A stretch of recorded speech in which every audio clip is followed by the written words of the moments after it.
Yes, everybody, welcome back to Talking Wolves. Welcome back to a brand new update video on the channel. Wasn't expected to be making this one. It's match day. Wolves are actually kicking off against West Ham in just under 3 hours, but I thought I'd give you guys an update video.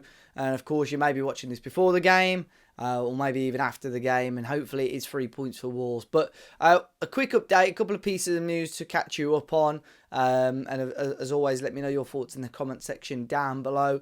I'll quickly touch on the Matheus Cunha saga again. Of course, I made my thoughts clear on that on Sunday. I wasn't overly impressed with the players' antics. I stand by that. A few of you disagreed with me. I've had discussions with some of you on social media.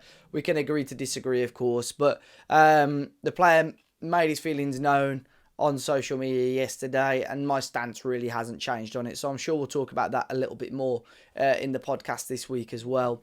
But pieces of contract news, completely out of the blue, these two. Yerson Mosquera is the first one. This was announced late last night that the Colombian defender has signed a new 5-year deal at the club with an option of an additional year. This is really interesting, this one, because Mosquera looked really decent right at the start of the season, didn't he? And then got picked up that nasty injury against Villa. So it's strange that, he's been injured ever since. We've never really seen him have a clear run in that Wolves team. And Wolves have rewarded him with a new deal. So, yeah, there was split opinion on this. Some people couldn't quite understand it. It is a little bit weird that they give it him whilst he's still sort of in recovery at the moment. We have seen Wolves do this before. I don't know whether it's to give the club a little bit more protection potentially in the contract as well. But yeah, I mean, we saw it previously with Johnny when he had the first injury. He signed a new deal and picked up a really nasty injury straight after. It happened with Neto in between two of his serious injuries. He'd signed a new deal as well. So it can come back to bite us. I suppose with Neto, we still made our money on him in the end. But I'm excited because I think if we can get the Yerson Mosquera that we expected to see at the start of the season going into next year, the defence or the centre-back department all of a sudden looks like one of our strongest areas without any real further investment. So that would be brilliant, and hopefully, with a solid pre-season, he kicks on and can become a solid player. And secondly, Joao Gomes. This was a surprise to see this afternoon. One of Wolves' highest rated talents, you could say. He's had a very good season once again. It's been a couple of years since, of course, he joined from Flamengo, and he's really kicked on, I think, this year. Still areas of his game that he can improve on, Joao, but has kicked on and been such a pivotal part of this team alongside Andre in the centre of that midfield. Again, similar terms to Yerson Mosquera. He signed a new 5-year deal with the option of an additional year as well. And most importantly, that there is no release clause added in this contract.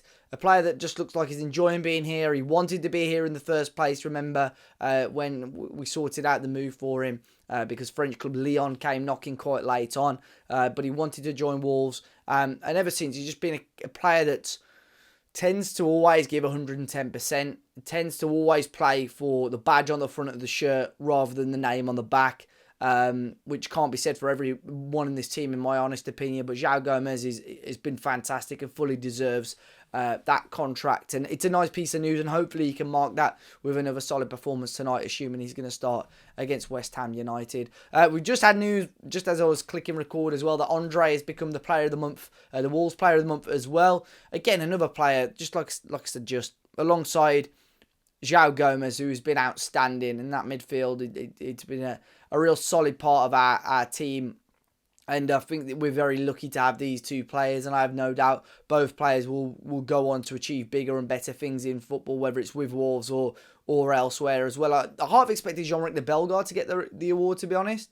Especially as he was nominated for Premier League Player of the Month with the 3 assists. But Andre, again, just solid, fully deserved it. And we'll move on to the more peculiar news on this video about the former Roma manager Daniele De Rossi. Fantastic midfielder in his day, by the way. But he has been linked with a potential move to Wolves, which I'll try and dissect this as much as I can, because this news confused a lot of people, of course, being on April Fool's Day as well. A lot of people thought this was some sort of April Fool's joke, but it seems legit. It was reported actually yesterday in Italy and was only picked up by us this morning today. But yeah, the news was that Daniele De Rossi has been spoken to by Wolves about a potential role at the club. Now, I want to make it clear, in this article, there was no real indication on timing. So these talks may well have been held before Vitor Pereira was even appointed. They may have been held recently. We don't know. You would hope that it is the sort of former, because Vitor Pereira is doing a good job and, in my opinion, deserves the opportunity to take charge and be the head coach of this football team from the summer and beyond again, going into next season.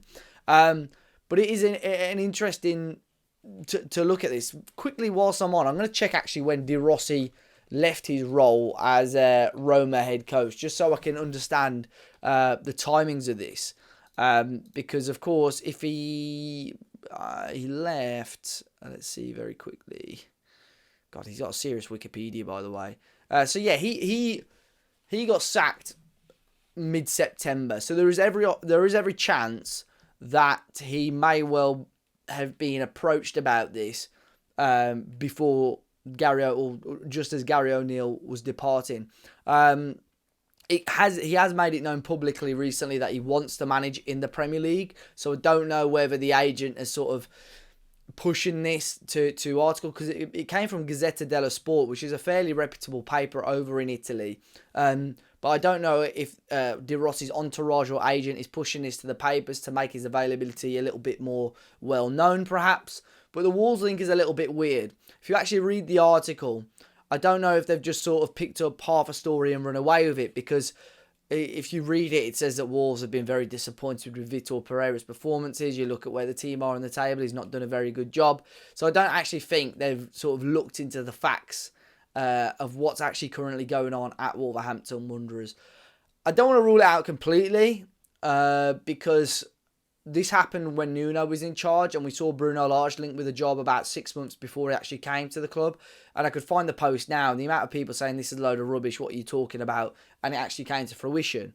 So I don't want to rule this out completely, but you would hope that Fosun will be back in Vitor Pereira unless they've got a completely different idea and want to move in a completely different direction next season. But I would be extremely shocked, and I think that would be very, I talk about respect with Cunha. I think that would be very disrespectful towards Vitor Pereira to not give him that opportunity, unless it is his decision, of course, to move away. But with comments that he made in the pre-match press conference about his admiration for Wolves and Wolverhampton, I can't see that happening. But yeah, an interesting 24 hours of news, guys. As always, be sure to hit the like button down below. If you've got time, go and check out the West Ham preview before the game tonight. If you haven't, or it's after the game, make sure you go and watch our reaction. Fingers crossed it is 3 points for the Wolves anyway. And as always, guys, hit that like button, subscribe to the channel, and I'll catch you on the next one.